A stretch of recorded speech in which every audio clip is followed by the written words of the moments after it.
Hello hello hello everyone, I am अभिनंदन मिश्रा, आप सबका प्यारा 9 pointer from NIT Rourkela. And आज का वीडियो में हम फिर से आईपीओ का एक सेकंड पार्ट वीडियो लेके आ गए हैं। आई बिलीव फर्स्ट पार्ट बहुत इन्फॉर्मेटिव था। आई नो वो थोड़ा हैवी चला गया वो वीडियो, बट आई गेस आपको सारे कॉन्सेप्ट्स क्लियर हुए होंगे। और आज की वीडियो में हम नेक्स्ट पार्ट कवर करने वाले थे। पहले हमने कल के वीडियो में या लास्ट वीडियो में समझ लिया है कि आईपीओ लाते कैसे हैं प्रोसेस में। अभी नेक्स्ट पार्ट समझेंगे हम लोग, ठीक है? तो चलिए शुरू करते हैं। ओके, तो बहुत लोगों का दिमाग में आ रहा होगा, देखो सर 550 से 600 हमने लास्ट वीडियो में बात किया था कि सपोज प्राइस बैंड है हमारे कंपनी के शेयर्स का। प्राइस बैंड होता है कि कितने में हम लोग खरीद सकते हैं, वो बैंड दिया जाता है इन्वेस्टर्स को कि आप कितने में अप्लाई करना चाहते हैं, ठीक है? तो अगर मैं आज हमारी कंपनी है, छोड़ दो कल और किसी की कंपनी है, सपोज अभी जोमेटो या फिर LIC का IPO आया था, ठीक है? और मान लेते हैं उनका भी प्राइस बैंड यही था 550 से 600। तो भैया हम कितने में अप्लाई करें, कितने में अप्लाई करें? देखो हिसाब सिंपल है, हम बात आगे तो और कुछ जानेंगे, बट जब भी आपको प्राइस बैंड के लिए अप्लाई करने के लिए पूछा जाए कितने में अप्लाई करना है, always blindly always apply eight the ceiling level maximum price, that is 600 rupees, and this is a thumb rule. जब भी आप अप्लाई करें, अप्लाई एट 600 रुपीज़। कई सोच रहे हैं अरे भैया पागल है क्या, 550 में माल मिल रहा है, हम 600 में काहे ले, पगला गए हैं लगता है भैया।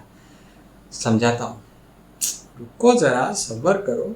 देखो एक एग्जांपल समझते हैं कि मैं क्यों बोल रहा हूँ।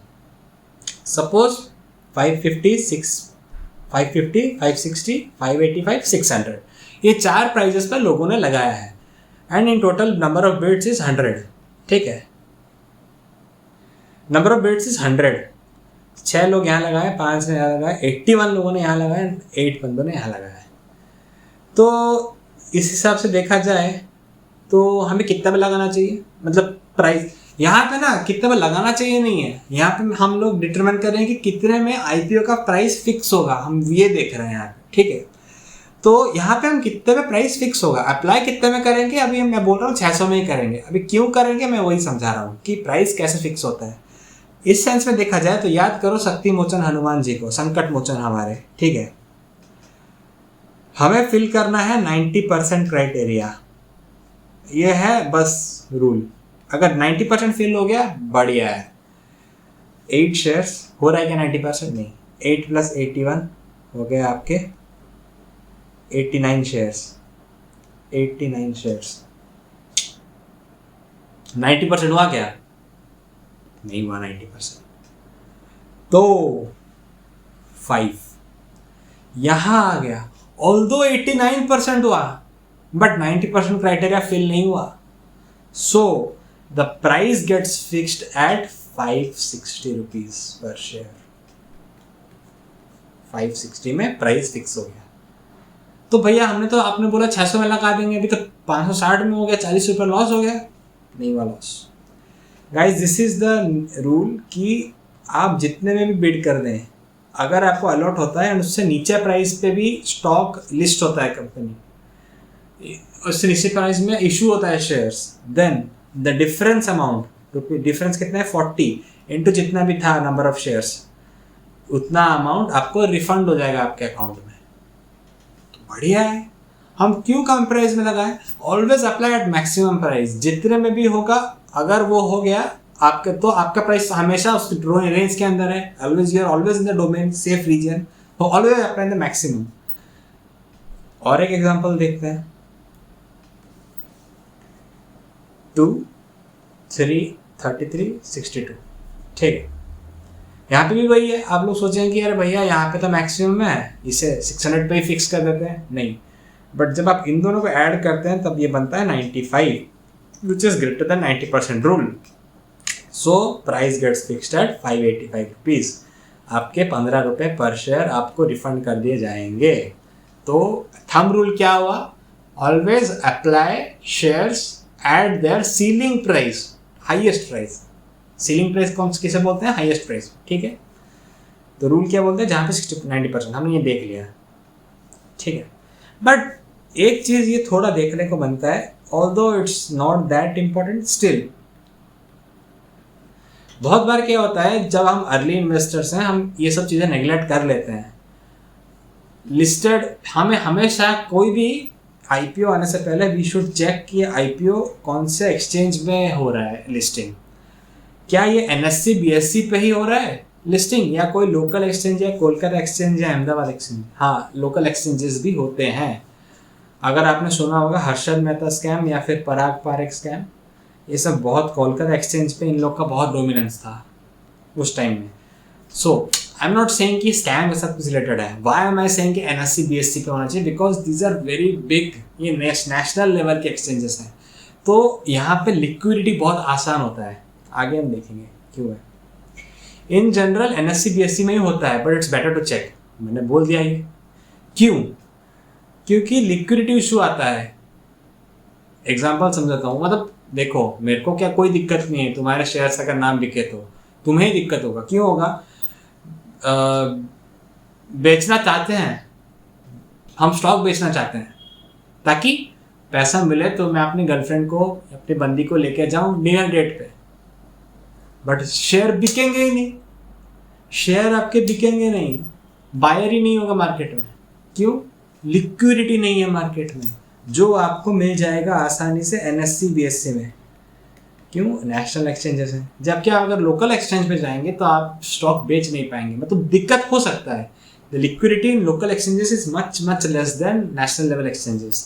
सो आपका मन है कि आप ऐसा दिखना चाहते हैं, ऐसा दिखना चाहते हैं, तो वही सोच के आप डिसीजन लीजिए, आपके हाथ में है। आगे बढ़ते हैं। अच्छा बाबू, मेरे पास तो केवल 1000 रुपये पला है, तो क्या मैं आईपीओ मुझे मिलेगा?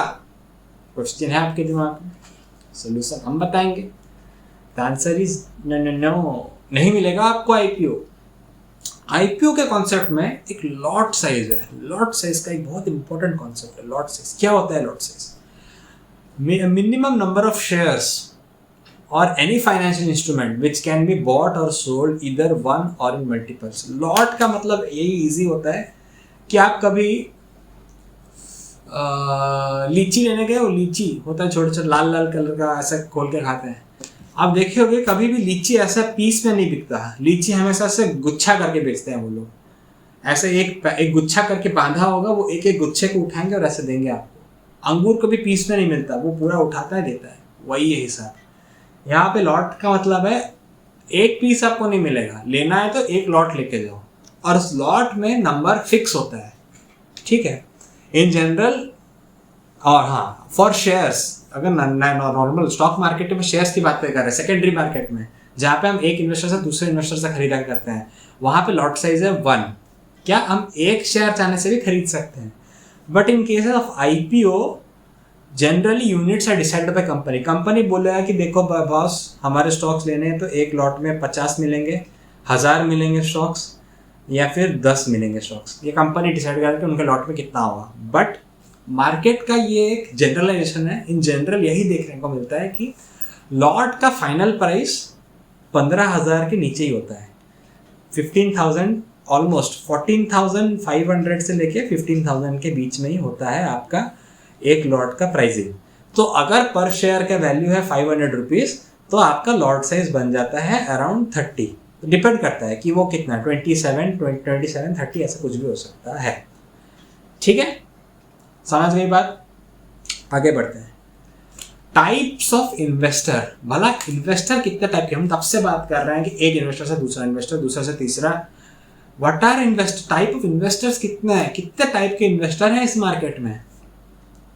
तो सबसे पहले हम डिस्कस करेंगे हमारी जनता कि हम क्या हैं। हम हैं रिटेल इंडिविजुअल इन्वेस्टर। जितने भी लोग 90% मेरे वीडियो देख रहे हैं, आई कैन से हम सब RIA कैटेगरी में ही आते हैं। क्यों? हम लोग 2 लाख के नीचे ही अप्लाई कर सकते हैं। बहुत दुख है भाई, क्योंकि आप लोग वीडियो लाइक भी नहीं कर रहे हैं, आपको पैसा भी नहीं मिल रहा है, इसलिए 2 लाख रुपए के ऊपर पहुंचाओ यार।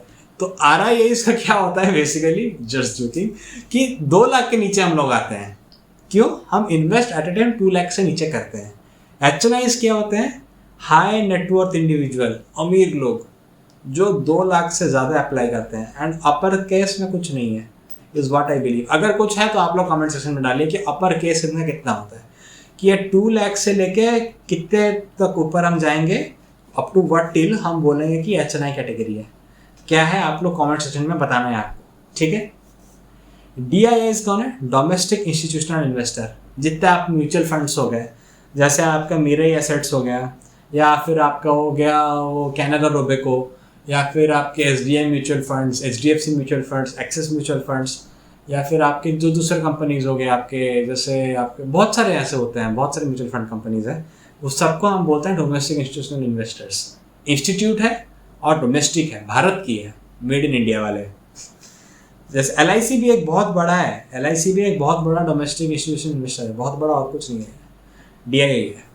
वैसे FIIs होते हैं फॉरेन इंस्टीट्यूशनल इन्वेस्टर्स या फिर फॉरेन पोर्टफोलियो इन्वेस्टर्स, जैसे हमारे गोल्डमैन सैक्स भैया या फिर मॉर्गन स्टैनली भैया, ये सब है हमारे फॉरेन इंस्टीट्यूशनल इन्वेस्टर्स, ठीक है। अप्लाई विंडो कि हम कितने दिन तक अप्लाई करते हैं हर चीज़ का। आप लोग सबको अभी ऑनलाइन के ज़माने में या फिर स्कूल से ही आ रहा है, डेडलाइन होता है कि इतना तक आपको असाइनमेंट सबमिट करना है। वैसे ही बिल्कुल है IPO का एप्लीकेशन। इन जनरल आपको 3 दिन का टाइम दिया जाता है कि बेटा इसी 3 दिन के अंदर आप अप्लाई कर लो अपना अलॉटमेंट, ठीक है। तो RIs हम जैसे हम सपोज कुछ एक अच्छा चीज़ मिल गया मार्केट में, अच्छी चीज़ है, तो दबा के पैसा लगाते हैं RI वाले पहले ही दिन से। ऐसा कोई ऐसा स्टॉक होता है, कोई ऐसे IPO आते हैं कि पहले 5 मिनट के अंदर पूरे RI कैटेगरी के कोटा में जितने भी शेयर है सब कुछ हो गया, अलॉट हो गया, अलॉट नहीं, सब कुछ अप्लाई हो गया सबके लिए, at least for a single time. But real game होता है 3rd डे में, जो लास्ट डे आफ्टर 2 PM। ये सब एक्स्ट्रा चीज़ें हैं, like this is not nothing related to this, is like कि एक्स्ट्रा चीज़ें जो मैं आपको इनसाइट बोल रहा हूँ फ्रॉम माई एक्सपीरियंस। जो QIB की कैटेगरी होता है, that is qualified institutional buyers, they are none other than all these FIIs and DIIs। ये लोग अपना पैसा बचा के रखते हैं, क्योंकि देखो पैसा लगाने के लिए किसी के अकाउंट में तो नहीं है, सब कोई पैसा उठाते हैं मार्केट से। तो जितने दिनों पहले से वो पैसा उठाएंगे उतना ज़्यादा इंटरेस्ट देना पड़ता है। वो पूरा लास्ट मोमेंट तक वेट करते हैं कि डिमांड क्या है, मार्केट में कैसा हुआ है, देखते हैं कितना डिमांड है इस IPO का, उसी अकॉर्डिंग वो पैसा उठाते हैं NBFCs, ठीक है। वहाँ से पैसा उठाते हैं एंड इन्वेस्ट करते हैं। तो लास्ट डे के 2 PM के बाद धड़ाधड़ IPO अलॉटमेंट्स आते हैं, बहुत सारे एप्लीकेशंस फाइल होते हैं, ठीक है। तो game changers of all IPOs QIBs, याद रखिएगा QIB का सब्सक्रिप्शन पे बहुत कुछ डिपेंड करता है। मार्केट टाइमिंग्स, ये बहुत इंटरेस्टिंग है। इंटरेस्टिंग का ये एक जनरल फैक्ट है जो मैं शायद अपने पहले 2 वीडियोस में मिस कर गया हूँ, सो यहाँ कवर कर रहा हूँ। मार्केट हमारा 9:15 AM से 3:30 PM चलता है। मार्केट कौन से दिन? मंडे से फ्राइडे। मार्केट भी 2 दिन छुट्टी लेता है, वीकेंड में मार्केट बंद होता है, याद रखियो। एंड नेशनल हॉलीडेज में तो वैसे ही बंद रहता है, सब कुछ बंद रहता है। सो बट IPO हमारे नवाब जी हैं, वो थोड़े लेट में आते हैं। वो अभी प्राइमरी स्कूल के बच्चे हैं ना, लेट में उनका स्कूल होता है, तो वही तो उनका वो आते हैं सुबह 10 बजे स्कूल को, ठीक है। 10 बजे उनकी स्कूल खुलती है। बस समरी पे आ जाते हैं अभी कि हमने इसने वीडियो पे हमने क्या क्या सीखा। प्राइमरी प्राइस डिटर्मिनेशन कैसे होता है कि अल्टीमेटली IPO कौन से प्राइस में लोगों का अलॉट होगा। बट थंब रूल हमने सीखा कि हम क्या करेंगे, हमेशा उच्च कोटि लोगों की तरह उच्च प्राइस पे लगाएंगे, सीलिंग प्राइस पे। इशू प्राइस कैसे डिसाइड होता है हमने ये डिसाइड कर लिया, ठीक है। लॉट साइज क्या होता है हमने पढ़ा, लीची का गुच्छा। टाइप्स ऑफ इन्वेस्टर्स क्या होते हैं, RII, HNI, FII, DII, okay. Apply window क्या होता है, 3 दिन डेडलाइंस।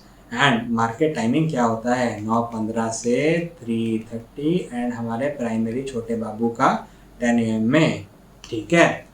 विद दिस, अगर आपने इतना तक वीडियो देख लिया है तो thanks for watching the video. Do drop a like, share your thoughts in the comment section. और आप कौन सी चीज़ पे वीडियो देखना चाहते हैं ये बताइएगा। इससे पहले भी IPO का एक वीडियो हमने रिलीज़ किया है, डेफिनेटली अगर आपने नहीं देखा है तो अभी बंद कीजिए वीडियो और वो देख के आइए। उसके बाद ये एक और बार देख सकते हैं। एंड इसके बाद एक और पार्ट आने वाला है IPO का, क्योंकि मैं चाहता हूँ कि आपको अगर मैं कोई पीस पे नॉलेज दे रहा हूँ तो कंप्लीट कवरेज हो। तो बस अगर आप हमारे बारे में और जानना चाहते हैं तो आप QR कोड स्कैन कर सकते हैं। 9 पॉइंटर चैनल को आप हमें सब्सक्राइब कीजिए, घंटी दबा दीजिए एंड इंस्टाग्राम एंड टेलीग्राम पे आप हमें ज्वाइन कर सकते हैं। Till then guys, let's help me to support the hashtag let's make money की बातें funny. With this words, I Vinod Mishra take a break.